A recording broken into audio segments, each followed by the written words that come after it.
শুভ সকাল বন্ধুরা, আমি রিঙ্কি। আমি এই ছোট্ট ব্লগ ভিডিওটা করছি শিলিগুড়ির থেকে। আশা করি তোমরা সবাই ভালো আছো। তোমাদের আশীর্বাদে আমিও ভালো আছি। এখন ঘড়িতে বাজে 10টা 10। মেয়েকে খাওয়া দাওয়া করে স্কুলে পাঠিয়ে দেওয়ানোর পরে তারপরে দেখো এই বারান্দার মধ্যে খুব সুন্দর আমার রোদ্দুর আসে, মিষ্টি রোদ্দুর। এই রোদ্দুরে বসে বসে আমি সবজিগুলো সব কেটে নিচ্ছি। তো আজকে করব হলো চিকেন, মানে যেটা বাংলাতে বলা হয় মুরগির মাংস। তো আজকে রান্না করব হলো মুরগির মাংস। তো এর জন্য এখানে আমি সমস্ত কিছু রেডি করে নিচ্ছি। আর করব হলো পেঁয়াজকলি আর আলু ভাজি। আর আমাদের এখানে না এই সপ্তাহে হাটের মধ্যে পেঁয়াজকলির দামটা খুবই কম, 1 কিলো 10 টাকা। তাই ভাবলাম যেহেতু সস্তা, তাহলে ব্যাগের মধ্যে নিয়েই যাই বস্তা বস্তা। তো নিয়ে চলে এসেছি এদিকে হলো পেঁয়াজকলি করব, পেঁয়াজকলি দিয়ে আলু করব ভাজি। আর রান্না করব হলো মুরগির মাংস, আর থাকবে হলো ভাত। উফ উফ, আজকে জমিয়ে ফাটিয়ে খাওয়া দাওয়া হবে আজকে। তোমাদের কার চিকেন ভালো লাগে অবশ্যই কমেন্ট করে জানিও। আমাকে চিকেনটাও ভালো লাগে, আবার মটনটাও ভালো লাগে। চিকেনটা একদম কষা কষা করে যদি রান্না করো, গ্রেভি গ্রেভি করে, উফ, তার তো আর কোনো কথাও নেই। কি স্বাদ! কী করে তোমাদেরকে বোঝাবো। তো এদিকে আমি সব কিছু করে টরে তারপরে চলে যাবো হলো কাপড় কাচতে, যেটাকে আমি নাম দিয়েছি নিলামি হাটি। নিলামি হাটিগুলো আজকে আমার অনেক আছে। যে নিলামি হাটি মাটির গাঁয়েতে বিক্রি হয় 20 টাকা 30 টাকায়, সেগুলো আজকে এখন আমি কাচতে বসবো। সেই এক গাদা আমার আছে, এগুলো কাছাকাছিটা করে নিবো। আর এদিকে কিন্তু আমি রান্নাটা কিন্তু বসিয়ে দিব। আর এদিকে আমি পেঁয়াজকলি কাটতেছি আর বলতেছি, ইস কেন যে চোখ দিয়ে জল বাড়ছে দেখো। পেঁয়াজকলি আর পেঁয়াজ না চেয়েও চোখের মধ্যে জল চলে আসে। তো এদিকে পেঁয়াজকলি ভাজিটা করে নেবো। আর এদিকে হলেও চলে আসলাম, এই যে বললাম যে নিলামি হাটিটা, এই নিলামি হাটি কোনোদিনও আমার না পিছা ছাড়বে না। তো চলে আসলাম এদিকে নিলামি হাটিগুলো ভালো করে কেচে নিতে। আর দেখো ঠান্ডার দিন, অত কিন্তু ঠান্ডা নেই, তবু দেখো এক একজনের গায়ের থেকে 3টা থেকে 4টা জামা ম্যাক্সিমাম আমি জামা পাবোই। আমার বরের হলো 3টা জামা, মেয়ের 3টা জামা, ছোটো মেয়ের 3টা জামা, বড় মেয়ের 3টা জামা। এদিকে তো আমার নাইটে তো ছেড়িয়ে দাও। তো এদিকে চলে আসলাম কাপড় কাচতে। এদিকে কিন্তু আমি কিন্তু রান্নাটা বসিয়ে দিয়েছি। বাবা, আজকে মুরগির মাংস কষা কষা করে টমেটো দিয়ে রান্না করব, পেটে খিদাটা লাগবে না। তো এদিকে ভাত বসে দিয়েছি একদিক দিয়ে, আর একদিক দিয়ে বসে দিয়েছি হলো ওই যে পেঁয়াজকলির ভাজিটা বসেছি। ওটাতে দিয়ে তো গরম রুটি, রুটি আর পেঁয়াজকলির ভাজি যা লাগে না, মানে কি বলবো, এখনই আমার জিভ দিয়ে চলে আসছে, মানে লোল পড়তেছে, যাকে বলে লোল। ঠিক আছে।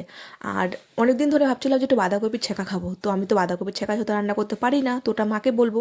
আর দেখো কত স্পিডে কাপড় কাচ্ছি না, সত্যি এত স্পিডে যদি কাজ করতে পারতাম না, তাহলে কী যে নিজেকে যে ভাবতাম, কিন্তু না হয় না জানো। হ্যাঁ, আমি স্পিডে কাজ করি, তবে অতটা না। আর এদিকে আমার নাইটের গলাটা এত বড়, বারবার মানে কি বলবো, নাইটের গলাটা নিচে নেমে আছে, আর এদিকে আমি উঠেই যাচ্ছি। তো যাই হোক, এদিকে কাপড়টা ধুয়ে নিলাম। আর এদিকে টাইম কলে না আমাদের সকাল 10টার মধ্যে টাইম কলের জল চলে যায়। আর আমি কি করবো বল, সকাল 10টার মধ্যে আমার কাজকর্ম হয় না, যে বললাম মিষ্টি রোদ্দুরটাকে ছাড়তে ইচ্ছা করে না। আর এদিকে 10টার পরে জল থাকে না, 10টার পরে পাম্প চালু করে দিই, পাম্প চালু করে যা যা কাজ থেকে কাজ করে নিই। আবার যদি লাইন চলে যায় তাহলে তো মাথায় হাত। কেন, এদিকে আমার কল দিয়ে যে জল বাড়ায় না গো, কেন কলের ওয়াশারটা পড়ে গেছে, কে ঠিক করবে করো বলো। বাড়িওয়ালা পেট কাটে বসে আছে, পেট কাটে মানে বুঝলে না, গোল ব্লাডে স্টোন হয়েছে, তো সেটাকে অপারেশন করানো হয়েছে। তো উনি তো আর এই ভারী ধরনের কাজ করতে পারবে না। আর এদিকে দেখো এই যে লাল লাল চিকেনের ঝোল করব। উফ, কী যে বলবো তোমাদেরকে, বুঝাতে পারছি না। মানে আমার বাড়িতে যদি চিকেন আসে, একদম কষা কষা করে রান্না হবে টমেটো দিয়ে, আর কিচ্ছু থাকবে না, আলুও থাকবে না, শুধু টমেটো দিয়ে। তবুও আমি আলু দিই 2 টুকরো, আলু না দিলে ভালো লাগে না। আর বরের জন্য দিয়ে দিয়েছি পেঁপে। আর এই যে এই পিসগুলো মুরগির মাংস তেল তেল পিসটাকে কি বলবো, এই 2টা পিস কিন্তু আমার জন্য ভাই। আর এদিকে যে আদা রসুন ছুলেছি সব রাস্তার মধ্যে ফেলেছি, এগুলোকে এখন ভালো করে পরিষ্কার করে ঝাঁট দিয়ে নিচ্ছি। আর এই রাস্তাটা জানো, এই রাস্তা, আমার বাড়িটা হলো মাঝখানে, আর তার পাশে কিন্তু 2টা বাড়ি আছে। কিন্তু কি বলবো গো, ওরা না রাস্তাটা দিয়ে খালি হেঁটেই যায়, কিন্তু কোনোদিনও রাস্তাটাকে পরিষ্কার করে না, না একটু জল দেয়, না একটু রাস্তাটাকে ঝাঁট দেয়। তো সব করতে লাগে আমাকে মা দুর্গার মতন 2টো হাত দিয়ে, মা দুর্গার মতন। এবার পুজো আসলে মা দুর্গাকে বলবো 4টা হাত আমাকে দিয়ে দিও, আরও 2টা হাত আমাকে এক্সট্রা দিয়ে দিও। তো যত টান শুকনার দিন এখন। তো এদিকে আমি ভালো করে রাস্তার মধ্যে জল দিয়ে দিচ্ছি, জলটাকে ছিটিয়ে দেওয়ার পর তারপরে এখন রাস্তাটাকে একটু ভালো করে একটু গোবর জল একটু মাটি দিয়ে মুছে নেব। ওই যে বললাম, ঠিক রাস্তার সামনে আমার মন্দির, তো আমাকে তো সব কিছু পরিষ্কার পরিচ্ছন্ন করে রাখতে লাগবে না, যত পরিষ্কার সব নিজের কাছে। তো এগুলো পরিষ্কার টরিষ্কার সব কিছু করে রেখে তারপরে এদিকে লেপালেপি করতেছে। এদিকে আমি চিকেনটা কিন্তু বসিয়ে দিয়েছি, চিকেনটা কষা হলে এই কষা কষা 2 পিস খেয়ে নেবো। তারপরে চলে যাব চান করতে। ও ভুলে গেছি, আজকে তো একটু চানটা দেরি করে করব, কারণ খাওয়া দাওয়া করব চিকেন দিয়ে, খাওয়া দাওয়া করে ভাতটাকে একটু হজম করে নেব, তারপরে চান করব। চান করে তারপরে আবার খাবো।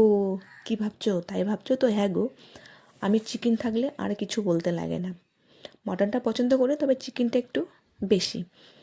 এই দেখো লাল লাল টমেটো দিয়ে চিকেনের ঝোল আর একটু পেঁপে কেটে দিয়েছি। উফ, দেখেই তো জিভে জল চলে আসছে। তোমরা কারা কারা চিকেন খেতে ভালোবাসো অবশ্যই কমেন্ট করবে, আর ভিডিওটা কেমন লাগলো অবশ্যই কমেন্ট করে জানিও। Tata, bye bye.